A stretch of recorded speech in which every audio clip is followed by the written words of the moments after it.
మంత్రివర్గ గారికి తగిన నిధులు కేటాయించి డీసెంట్రేషన్ చేయవలసిందిగా మీ ద్వారా కోరుతున్నాను అధ్యక్ష. థ్యాంక్ యూ అధ్యక్ష. శ్రీనివాసరావు గారు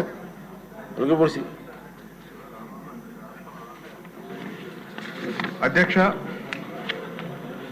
ఎన్టీఆర్ జిల్లా తిరువూరు నియోజకవర్గంలో ఉన్న 4 మండలాల్లో గంపలగూడెం, ఏకొండూరు ఈ 2 మండలాలని కలిపే వినగడప కట్టలేరు వంతెన ఒక 6 సంవత్సరాల క్రితం కూలిపోవడం జరిగింది అధ్యక్ష. ఈ వినగడప కట్టలేరు వంతెన దాదాపు 1,20,000 మంది 1,30,000 మందికి కనెక్టివిటీ పాయింట్ అయితే తెలంగాణ నుంచి ఆంధ్రప్రదేశ్ కూడా ఇదొక ప్రధానమైన రహదారి.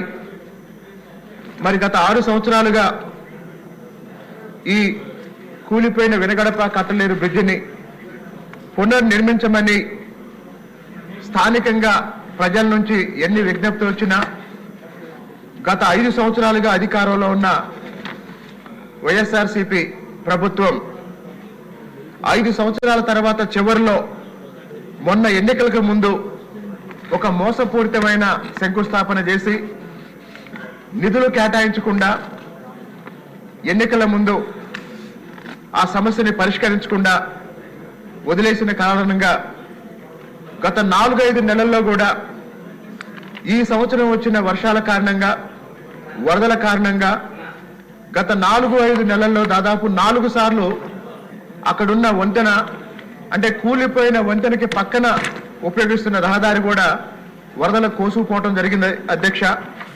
ఫలితంగా 2 మండలాలకు సంబంధించిన సాధారణ ప్రజలు, విద్యార్థులు, వ్యాపారులు, ఉద్యోగస్తులు తీవ్రమైన ఇబ్బందులకు గురవుతున్న సందర్భంలో దయచేసి మన ప్రభుత్వం ఈ కట్టలేరు వినగడప కట్టలేరు వంతెన నిర్మాణం కోసం అవసరమైన నమూనాల్ని ఫైనలైజ్ చేసి టెండర్లు పిలిచి రాబోయే 2-3 నెలల్లో నిర్మాణం ప్రారంభించినట్లయితే వచ్చే విద్యా సంవత్సరం ప్రారంభం నాటికి ఈ బ్రిడ్జిని పూర్తి చేసి 2 మండలాల ప్రజలకి అలాగే 2 రాష్ట్రాల ప్రజలకు కూడా ఎంతో మేలు చేసిన వారం అవుతామని తిరువూరు నియోజకవర్గానికి సంబంధించిన ప్రధానమైన 3-4 సమస్యల్లో ఈ వినగడప కట్టలేరు బ్రిడ్జి కూడా ఒకటి. ఎన్నికల సమయంలో కూడా మన గౌరవ ముఖ్యమంత్రి చంద్రబాబు నాయుడు గారు తిరువూరు పర్యటనకు వచ్చినప్పుడు బాబు రావాలి, బ్రిడ్జి కట్టాలి అనే నినాదంతో ప్రజల్లోకి వెళ్ళటం జరిగింది. కాబట్టి ఈ వినగడప కట్టలేరు బ్రిడ్జికి సంబంధించిన పనుల్ని వీలైనంత త్వరగా ప్రారంభిస్తారని తిరువూరు నియోజకవర్గ ప్రజల తరపున మీ ద్వారా ఆర్ఎన్బి శాఖకు విజ్ఞప్తి చేస్తున్నాను అధ్యక్ష. గల్లా మాధవ్ గారు.